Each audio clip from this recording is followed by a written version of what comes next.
Good morning, everyone, and welcome to Urban Update. I'm Byron Barnett. On the show this morning, former Boston City Councilor Charles Yancey stops by to remind us all about the importance of reading and his upcoming 30th annual book fair in Roxbury. And we'll introduce you to the city's newest commissioner. We'll tell you who he is and what he's in charge of. And we'll also take a look at a recent fun gathering of Latino college students who use technology and dance to stay connected.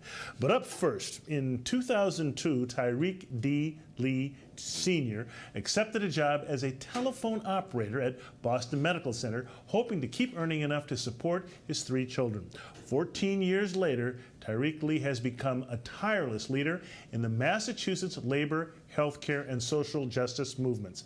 Last month, Tyrek was named to the top Massachusetts leadership post for 1199 SEIU United Healthcare Workers East, and now directs a union of 52,000 healthcare workers. As executive vice president, Tyrek is the first African-American man to lead a major statewide union in the Commonwealth. Tyrek joins us today to talk about taking the reins of the state's most politically active union. We'll also speak with Tyrek about the next steps in the campaign for fair care. Welcome to Urban Update, Tyrek. Thanks for coming in, and congratulations. Thank you. Yes. First, why don't you start by telling us a little bit about your journey from your days as a telephone operator at Boston Medical Center to now leading the 1199 SEIU. Oh, absolutely. So in 2002, I started out there.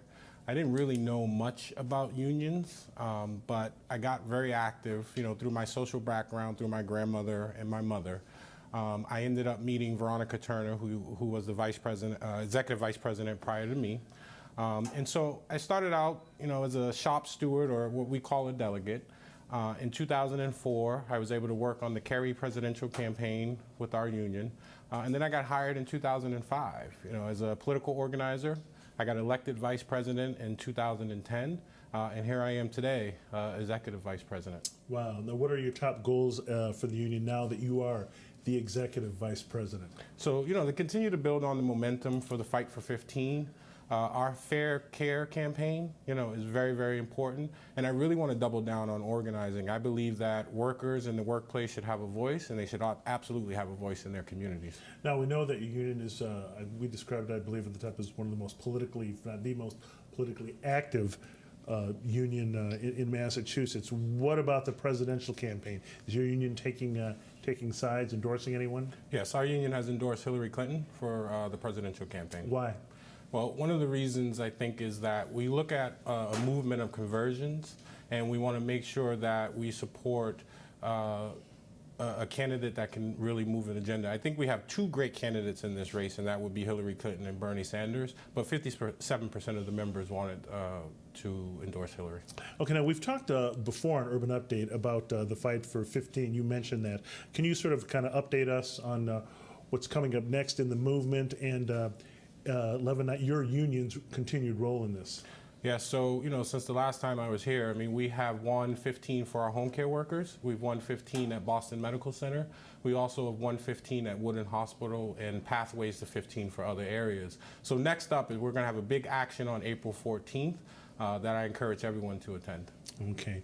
Can you tell us a little about the campaign for fair care and what that means for Massachusetts? Yeah, so this campaign is really about community hospitals, access.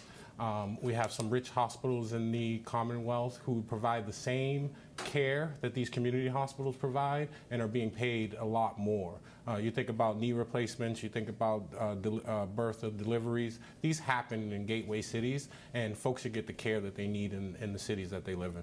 What are some of the misconceptions that you'd like to clarify about your campaign? Well, one of them is that again, you think about going all the way to maybe some of the downtown hospitals. Well, you know what? It's the same care that you can get in some of these gateway cities. The money and the jobs that these community hospitals provide stay in the gateway cities. So I think that that's one of the major misconceptions that are out there. Why should someone who is not a healthcare worker even care about this? Well, I think, again, it's about jobs. I mean, you think about jobs, quality care, you think about access. I mean, how far do you go before you're actually to get a level of access that you deserve right in your community? So whether you're a healthcare worker or not, I think that everybody wants decent healthcare, they want affordable healthcare, and they want high quality healthcare.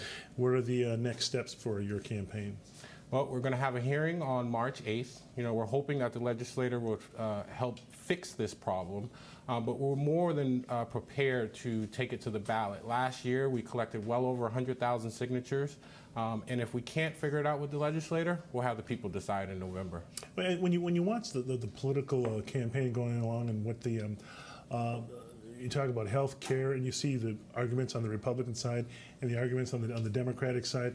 I guess how are you feeling about the way the campaign is going in the Fight for 15 and in your Fair Care campaign and so forth? I mean, I like to frame it as a convergence. I mean, you see a lot of these movements coming together, whether it's racial justice, it's, you know, the student debt, the low-wage worker campaign. I mean, folks are really, I think, just had enough. And so folks are going to come together and hold elected officials accountable, or they're going to move the agenda themselves. It's a great time for us all. Are you feeling confident about Hillary Clinton supporting all of these, supporting your agenda in the Fight for 15 and so forth?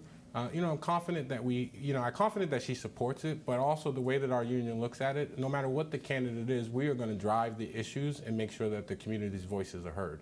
Okay, and this whole Fight for 15, as the way you see it around the country as compared to here in Massachusetts, do you think it's picking up momentum?